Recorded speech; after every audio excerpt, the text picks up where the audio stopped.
Muchas gracias, señora presidenta.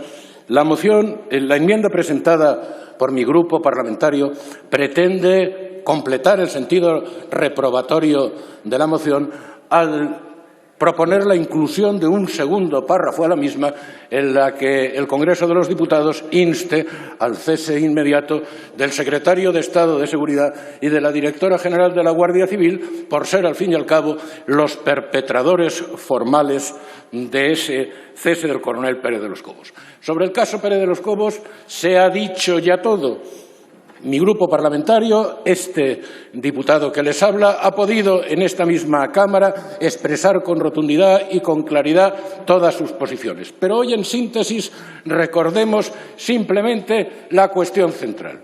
Pretender forzar y amenazar a un servidor público para que incumpla con su deber, para que cometa un delito y todo ello por someterse a los intereses partidistas del Gobierno, es bananero, miserable e indigno. Y es bananero, miserable e indigno como postulados que constituyen la base de lo que está siendo la conducta política del señor ministro del Interior en el ejercicio de su cargo. Pero no solamente eso.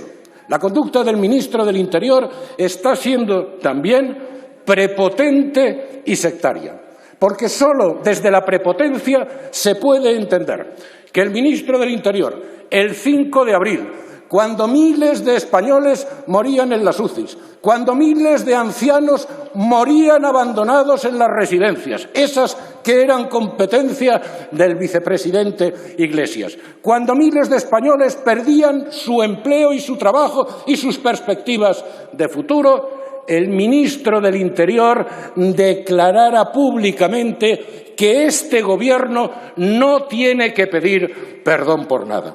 Y sectaria es, desde luego, la conducta de un ministro que tiene la osadía de ordenar a las fuerzas y cuerpos de seguridad del Estado que rastreen, es decir, que espíen y censuren y manipulen las redes sociales con el único objetivo de minimizar el clima contrario a la gestión del Gobierno en esta crisis.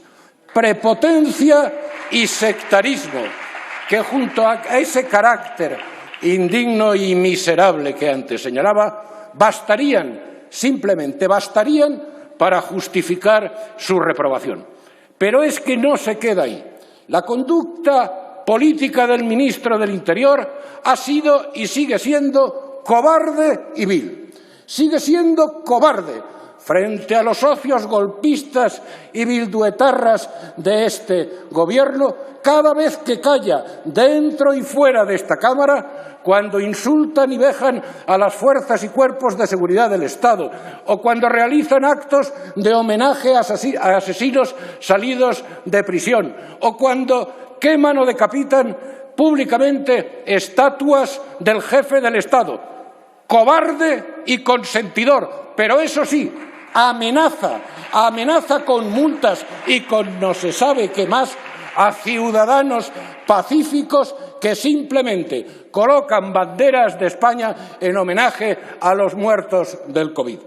Pero si esa cobardía del ministro del Interior también bastaría para justificar su reprobación, lo es aún mucho más cuando la ejerce en el propio seno del Gobierno, cuando calla ante los ataques, los insultos y las vejaciones de miembros del Gobierno como el vicepresidente Iglesias o la ministra Irene Montero o el ministro Garzón contra el honor y la dedicación y el servicio de nuestro Cuerpo Nacional de Policía y de la Guardia Civil.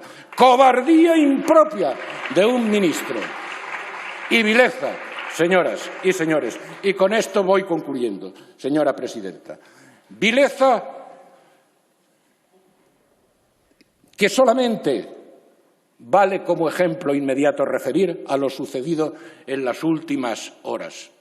El pasado domingo, en la televisión pública vasca, se emitió un programa que es todo un compendio de basura, un auténtico linchamiento contra la Guardia Civil, a la que se llamó, entre otras cosas, golpista, anacrónica, corrupta, torturadora y represora. Y han transcurrido 48 horas sin que el ministro del Interior haya tenido la decencia y el coraje político de salir a la palestra a defender el honor del cuerpo y el honor de los hombres y de las mujeres del cuerpo en su servicio a España. Y vileza. Ayer mismo, instituciones penitenciarias comunicó Señor Gil, tendría que terminar, por favor. Termino enseguida, señora presidenta. Comunicó el traslado de 6 asesinos etarras a prisiones próximas al País Vasco.